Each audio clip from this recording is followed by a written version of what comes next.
Hello बच्चों, क्या हाल चाल। एकदम बढ़िया पेपर गया होगा आप लोगों का, मुझे पूरा यकीन है। पहले लाइव आ गए, अब ऑब्जेक्टिव के सही आंसर बता देते। बहुत बच्चे कहे सर सही आंसर। न्यूट्रॉन का द्रव्यमान है बच्चों 1.67 10⁻⁻27। धारा घनत्व का ऐसा ही मात्रा, देखो धारा घनत्व J इज इक्वल टू होता है I/A। धारा का मात्रक हो गया एम्पियर और क्षेत्रफल का मात्रक हो गया मीटर स्क्वायर, तो ये आ गया एम्पियर प्रति मीटर स्क्वायर। दो हो गए। इसके बाद शुद्ध संधारित्र परिपथ में प्रवाहित धारा और आरोपित वोल्टता के मध्य कलांतर पूछा है। तो देखो बच्चों, को तो ट्रिक ही पता है, अभी शिक्षण ने अपन को ट्रिक ही बता दी थी, धारा और मध्य कलांतर। जिनको नहीं पता वो एक बार याद कर लो, है ना। ट्रिक क्या बताई थी? ट्रिक बताई थी LIC, जिंदगी के साथ भी जिंदगी के बाद भी, LIC। तो हम यहाँ देख रहे हैं कि धारा और वोल्टेज के मध्य कितना कलांतर है, π/2। ठीक है दोस्तों, धारा और वोल्टेज के मध्य कितना कलांतर है, π/2। तो वोल्टेज धारा से 90 डिग्री पश्चगामी है, तो अब इसका मेरे हिसाब से π/2 होना चाहिए। कई लोग -π/2 बोलेंगे, ठीक है। तो अब अगर हम समीकरण पे जाएं तो समीकरण में V is equal to V0 sin omega t होता है, L वाले में अगर अपन बात करें। और I जो होता है अगर बात करें, लिखा है ना संधारित्र की बात चल रही है, तो BC और धारा उससे 90 डिग्री आ गई है, तो इसका π/2 ही आना चाहिए, -π/2 नहीं आना चाहिए, ठीक है। भाभा परमाणु अनुसंधान कहाँ स्थित है बच्चों? ये पक्का मुंबई में स्थित है, गारंटी है, ठीक है। इसके बाद है जर्मेनियम जो अर्धचालक है, उसमें वर्जित ऊर्जा अंतराल कितना होता है, सबको पता होना चाहिए 0.72। सिलिकॉन का भी पता था 1.1, पर जर्मेनियम का आगे, चलो कोई बात नहीं, आगे बढ़ते हैं। अगला जो क्वेश्चन है, किस उपकरण का उपयोग दृष्ट कार्य के रूप में किया जाता है? बताओ, यही क्वेश्चन इसमें पूछ रहे, यही क्वेश्चन उसमें पूछ रहे। तो भैया सबको पता है कि किस उपकरण का उपयोग दृष्ट कार्य में किया था। सही जवाब है संधि डायोड। लगभग सबने कर लिया हुआ, क्वेश्चन में भी आया था। दूरदर्शी में नेत्रिका की फोकस दूरी अभिदर्शक से क्या होती है? दूरदर्शी का तो मैंने आपको बताया था, सिंपल, आप तो वो याद कर लो जो आप आंखों में लगाते हो। तो यहां आप अपनी आंख लगाते हो, ये नेत्रिका है, और ये आपका वस्तु की तरफ अभिदर्शक है। तो हम देख रहे हैं, यहाँ पूछा है कि नेत्रिका की फोकस दूरी अभिदर्शक की फोकस दूरी से, देखा है नेत्रिका छोटी है, सो से कम होती है। अगर आपको लगता है कि कोई सवाल आपने सही किया, सर गलत बताया, तो आप मुझे कमेंट में बता सकते हैं, मैं अपन उसको सही कर देंगे। अभी जल्दी जल्दी बता रहे, बच्चे पीछे पड़े हैं, ठीक है। चलो, वैसे तो जो बता रहा हूं सही होना चाहिए। अच्छा, इंग्लिश मीडियम वालों का वीडियो इसके बाद अपलोड कर देंगे अपन, इसके जस्ट बाद, ठीक है, ये हो जाए, ठीक है। प्रकाश तरंगों की आवृत्ति, ये शायद कई लोगों पे नहीं बना हुआ, मेरे बच्चों बनना चाहिए, किस कोटि की होती है? इसका सही जवाब है बच्चों 10⁻14। ये काफी, जिसका सही है कमेंट करना कि सर हमारा ये वाला सही है। प्रकाश का वेग विरल माध्यम से सघन माध्यम में जाने पर इसमें आएगा घटता है। कई लोगों ने लिख दिया वो कम होता है, तो भी चलेगा।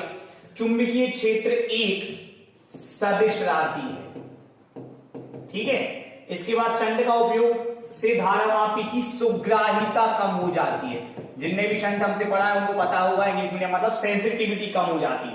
आदर्श प्रेरकत्व का ओमीय प्रतिरोध होता है, सबको पता है क्या होता है, शून्य होता है। दृष्ट धारा की आवृत्ति भी शून्य, देखो भाई कितने शून्य आ रहे हैं। सबसे अधिक आवृत्ति की विद्युत चुंबकीय तरंग है गामा। कितना पढ़ाया है, कैंसर का इलाज, यानी कि गामा बहुत ताकत होती है, एक्स से ज्यादा ताकत होती है, तो आवृत्ति मतलब ऊर्जा सबसे ज्यादा होती है। ये हो गया अपने खालिस्तान, ठीक है।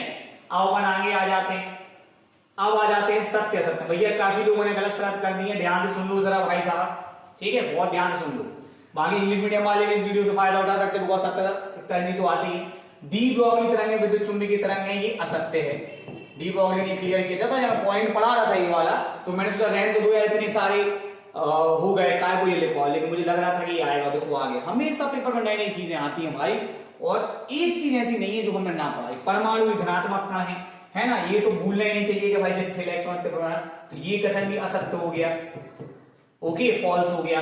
एक पूर्ण चक्र में किसी प्रेरक को आपूर्त माध्य शक्ति शून्य, जिनको नहीं याद है, औसत शक्ति होती है VRMS IRMS cos फाई। अब प्रेरकत्व जो होता है आपका प्रेरक, उसमें एक cos फाई cos 90 हो जाता है, तो cos 90 का मान 0 हो जाता है, शक्ति शून्य हो जाती है। तो ये जो अपना है, ये वाला अपना सत्य है। इसके बाद माइक्रोवेव ओवन रेडियो तरंग नहीं भाई, माइक्रोवेव नाम ही माइक्रोवेव है, इंग्लिश मीडियम वालों को तो हंसी आ गई होगी, तो ये असत्य है, क्योंकि ये सूक्ष्म तरंगों पे काम करता है, ना कि रेडियो तरंगों पे।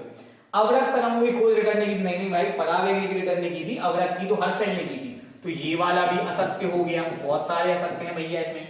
निज अर्धचालकों मुक्त इलेक्ट्रॉनों की संख्या और होलों की संख्या के बराबर होती, ये वाला आपका सत्य है। आखिरी आ जाते वोल्टमीटर बहुमापी से अधिक श्रेष्ठ है। ये गलत है, वैसे तो ये आना नहीं चाहिए बिकॉज बहुमापी सिलेबस से अलग हो गया था, पर ठीक है ये पता होना चाहिए कि वोल्टमीटर श्रेष्ठ नहीं है, जो बाद हमने बहुमापी वो श्रेष्ठ है। तो ये वाला भी आपका असत्य हो गया। तो आप देख रहे हैं कि असत्य असत्य फिर सत्य, फिर दो असत्य, फिर सत्य, फिर असत्य। ठीक है, वैसे ऐसे क्या याद करना, बनने वालों बन ही गया होगा। चलो बस अब आखिरी चीज और देखना, जल्दी से थोड़ा सुन लेना क्योंकि बड़े बड़े हैं तो थोड़ा भूलना पड़ेगा, लिखने में टाइम लग जाएगा। तुम लोगों को वीडियो जल्दी चाहिए भाई साहब। तो चुंबक के चुंबकीय आघूर्ण की दिशा क्या होती? बच्चों को पता है, खूब मैंने ट्रिक भी बताई है कि चुंबक के अंदर होता है आघूर्ण, और अपन को सत्यनारायण भगवान की जय याद रखना है, एस से एन। बाकी इसके लॉजिक वॉजिक सब सिखाए थे, बट सत्यनारायण भगवान की जय। बहुत ट्रिकें बताई, वो बहुत ट्रिकें काम में आई, ये बात तो तुम्हें लिखना है। तुम्हारे काम में ट्रिक आई है तो कमेंट जरूर करना। धारा मापी को वोल्टमीटर में कैसे बदलेंगे? हम सभी पता है, धारा मापी की कुंडली के साथ श्रेणी क्रम में उच्च प्रतिरोध लगा देते हैं, जिससे धारा मापी वोल्टमीटर में परिवर्तित हो जाता है। पूरा लिखना चाहिए कि धारा मापी कुंडली के साथ श्रेणी क्रम में उच्च प्रतिरोध जोड़ देने पर, लगभग 2000 ओम का उच्च प्रतिरोध जोड़ने पर वोल्टमीटर में परिवर्तित हो जाता है। बच्चों ये जो क्वेश्चन है अगला, अनुगमन वेग पर ताप का क्या प्रभाव पड़ेगा, ये बहुत लोगों का गलती हो गया हुआ। एक्चुअल में जब ताप बढ़ता है तो इलेक्ट्रॉनों की टक्कर बढ़ जाती है। सभी को ये बात पता होना चाहिए कि इलेक्ट्रॉनों की टक्कर बढ़ जाती है, जिस कारण तापीय वेग बढ़ जाता है, प्रतिरोध बढ़ जाता है। लेकिन अगर हम थोड़ा दिमाग लगाते कि अनुगमन वेग का संबंध है धारा से, I इज इक्वल टू नेविडा, ये काफी दिमाग वाला क्वेश्चन है। I इज इक्वल टू नेविडा, NEVDA।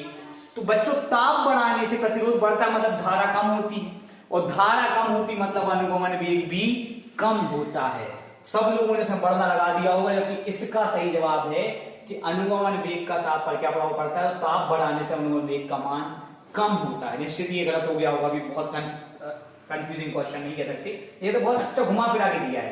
अगला है विकिरण की ऊर्जा और आवृत्ति में संबंध, ये तो लगभग सबने लिख ही दिया होगा। विकिरण की ऊर्जा E बराबर H न्यू, जहां पे न्यू आवृत्ति H प्लांक नियतांक। देहली आवृत्ति क्या है?